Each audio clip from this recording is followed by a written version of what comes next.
This is the Students for Fair Admissions case, really, versus Harvard and the University of North Carolina. There are two different cases here, and the Supreme Court combined them both. And, I think we're on a roll this year. I think it's important to kind of take a step back for a moment and just say, hey, whoever the President of the United States is, that person gets to appoint Supreme Court justices makes a big difference. And as we all know, Donald Trump got 3 appointees, and this has dramatically changed the court, right? This is why we got the abortion decision. This is why we got the Bruin decision, and now why we've got this decision. I think it's also important to note that this decision, like the others, is a 6-3 decision, which, again, reflects the conservatives on one side and the liberals on the other. No surprise, right? Because as I often say, a drum beat that I constantly beat, we don't know, there is no real meaning of the Constitution. It's subjective, so we shouldn't be surprised here. So Justice Roberts authors the opinion, and again, not surprised. This has been an issue that Justice Roberts has been excited about for some time. And what they're looking at in this case is the Equal Protection Clause. That's the part of the Constitution that basically says, look, everybody is entitled to have the law applied to them exactly the same way, and it doesn't matter where you're from or what color your skin is and all of this stuff. It's important to note that what they do in this case is they apply strict scrutiny. This is another issue that I'm constantly beating the drum, the importance of people to understand, again, what I say, and I think what we talked about last time I was on the show, this idea of what happened in 37, what level of scrutiny the court applies really determines how the case goes. And so in this case, they look at the Equal Protections Clause and they use strict scrutiny, which I'll note they didn't do under Bruin, right? And under the Second Amendment case, they sort of threw that whole thing out the window and said, let's just look at the history and traditions of our country. But back to what they normally do in these types of cases, they applied strict scrutiny. So they reviewed first, they start with Plessy versus Ferguson, the 1896 case that said, look, the Equal Protections Clause is not violated if you treat people equally, even if they're separate. This is the idea that separate but equal doesn't violate the Equal Protections Clause. That survived for over 50 years in our country, shockingly, and then they reflect that in the case until Brown versus Board of Education comes up in 1954 that overrules Plessy v. Ferguson and says, look, separate but equal is not equal, and you can't discriminate. The Equal Protections Clause, importantly, says you can't discriminate in public education. Very shortly after that, that decision is expanded really to all government-imposed racial discrimination. And so they say some great quotes in this case. One of them is, eliminating racial discrimination means eliminating all of it. And then they did something unexpected, which made me and several other of con law junkies like myself really happy. They cited a case back from 1886 called the Yick-Wo case, which was one of the first cases ever decided under the Equal Protections Clause. It was a case, surprisingly, also it dealt with Asians, and many of them were not citizens who were running laundromats. And the government here, in the case of San Francisco, in the Yick-Wo case, said, look, we're going to hand out permits to run them, and Asians are running the laundromats that are made out of wood, and we're not going to give any permits to them. So while the law looked okay, they didn't apply it properly. They struck it down in Yick-Wo. They did the right thing. So anyways, they go through the case and they use strict scrutiny, which always requires that the state or the government, whichever is restricting the right, shows a compelling governmental interest. So it's got to be a really important interest. And even if they can show that, as I often say on your show, it's got to be narrowly tailored. And they come out with a quote where they say, distinctions between citizens solely because of their ancestry are by their very nature odious to a free people whose institutions are founded upon the doctrine of equality.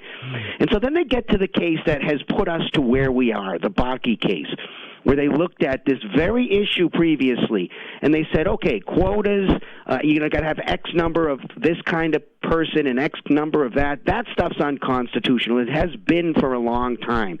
And they say denying somebody just because they are of a certain race, that's unconstitutional. But they said in the Bakke case, and this has been the state of the law up until today, that race can be used as one factor among many. And they eventually, that what grew out of that is diversity, the idea that the incoming class should be diverse. That became a compelling governmental interest. That's how we got to where we are. But the court said in that decision, look, this stuff's got to end at some point. They suggested 25 years. Well, it's been 20 years since Bakke. And the court in this case said the current scheme is unworkable for lots of reasons, right? The connection between the goals of diversity and the means we're using to get there is not clear. Asian Americans specifically, just like in Yik Wo, are being harmed because they're being negatively affected. Asians who qualify to get into Harvard and UNC and other schools, they're not getting in because of these programs. So they're definitely being harmed. And it stereotypes groups of people. In other words, all people of this type of a group, we assume they all think the same, and we know that that's not true. And then finally, they said there's just no end point in sight. So in the case, they conclude by saying lots of great quotes. They say, because Harvard and University of North Carolina's admissions programs lack sufficiently focused and measurable objectives warranting the use of race, unavoidably employ race in a negative manner, involve racial stereotyping, and lack of meaningful endpoints, these admissions programs cannot be reconciled with the guarantees of the Equal Protections Clause, period. Now, importantly, if you watch the news, right, the left is already seizing on one line that they said in the case, which is they said, look, you can consider race still if it goes to their character, the stuff that we care about, right? If a person is of a certain group and they've had lots of hardships as a result of that group, and there are specific issues and how they've overcome those hardships, and it shows their good character, fine. We're not saying it's completely irrelevant. So the left is now seizing on this to try to say, well, we can still maintain some type of affirmative action. But in the case, they were very clear. They said eliminating racial discrimination means eliminating all of it. That's a verbatim quote. They say the Equal Protections Clause applies without regard to any differences of race, of color, of nationality. And they say many universities have for too long wrongly concluded that the touchstone of an individual's identity is not challenges, vested skills built on lessons learned, but the color of their skin. This nation's constitutional history does not tolerate that choice.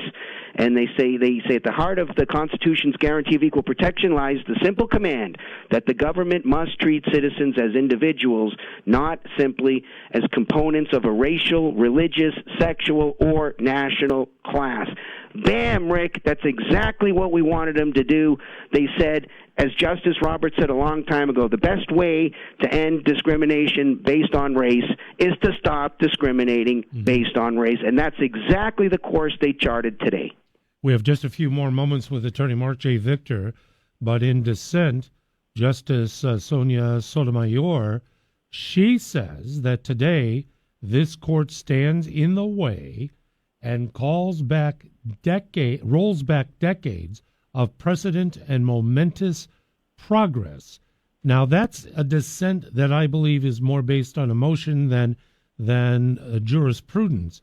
Is there any challenge that was mentioned in dissent that has legal standing, and or you cited that one specific part that cracks the door and window open for any other interpretation that will lead to another challenge? You know, Rick, like all Supreme Court cases, right? And just look at the Bruen case, for example, right? They announced this great precedent in Bruen, and here we are now in Hawaii going to litigate whether the entire state is a sensitive place, right? So there always will be interpretations by people who don't like the decision that will have to filter back up through the court. The same will be true based on the statement that I read in this case. They'll say, well, we think this individual has overcome certain challenges. We think every individual of this particular color or race has overcome certain challenges, and they'll try to get us right back to where we were, and then that's where we'll have have to rely on the courts. Hopefully the state courts here will apply the case properly, the federal courts here, and I have good confidence still in the federal courts here that hopefully we won't have to go back to the Ninth Circuit on some of these decisions. But look, time will tell. This is going to have important implications here for members of the Native Hawaiian group, right? Because we have lots of different laws that favor people who are of Native Hawaiian descent, and it certainly looks to me like all of those, whether they're imposed really in a school admission setting or any other setting, those are all going to be called into question now. So there's going to be quite a bit of fallout from this case that will continue, I think, even after our lifetimes are over, because there's going to be a lot of sort of uprooting, like Sotomayor said, decades of stuff, whether you like it or not or didn't like it. We are firmly rooted now with these types of programs that benefit one group over another, and the Supreme Court has basically just said, look, people should all be treated the same way, and I don't find that so horrible. So I think this was a good decision for today. So cheers to the court on doing the right thing today. Just on one final side note, SCOTUS is the decision on student loan forgiveness is expected tomorrow. Is there any correlation between the two issues? And if so, what would they be? If not, what does it mean with their decision anticipated tomorrow? What do you think the decision on student loan forgiveness will be, Mark? I think they're going to decide that case. And, of course, I don't have a crystal ball. I'm guessing here. But I think they're going to say this is a separation of powers problem.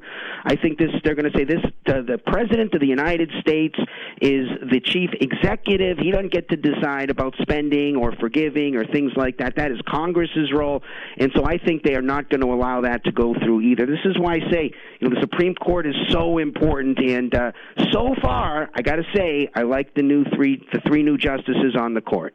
We're talking with Attorney Marc J. Victor, and want to thank you so very much for helping us, Brother Mark. And I'll tell you what, you were prescient in the decision rendered, and we look forward to many more to come. Peace, brother. Have a great rest of the week. All the best, brother. There we go. Attorney Marc J. Victor, Attorneys for Freedom. And Mark joins me each Monday, and we're going to change it up a little bit in the very near future, but Attorney Marc J. Victor, a part of the Rick Hamada program. We'll take a very short break and return in a moment. There's more after this.